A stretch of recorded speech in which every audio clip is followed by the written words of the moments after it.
of your colleagues who went through what was a kind of golden age of the medical school, of course, they speak in the most reverential tones about Joe Doupe, who, if nothing else, created great physiologists. You don't seem to have quite fallen under his mystique.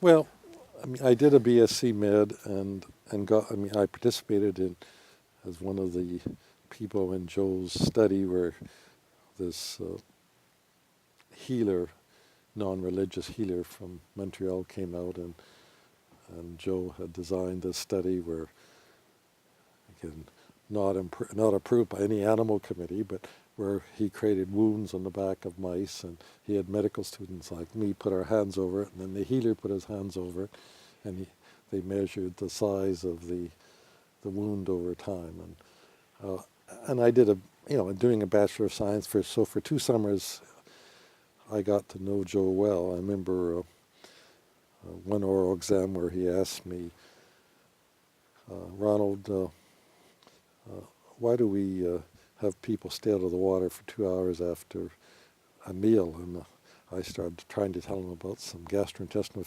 physiology, and he said, come on, Ronald. He said, that's nonsense. If we can keep people out of the water for 6 hours a day, we're going to prevent 1/3 of the drownings. That's the reason we should be doing it. And I mean, Dr. Doupe was always trying to ensure that we, and I think it became part of my thinking and life approach to healthcare, that you always discard nonsense and look for the evidence, even though this was long before evidence-based medicine. I think that Joe Doupe really gave us all that sense that we really don't know what we're doing.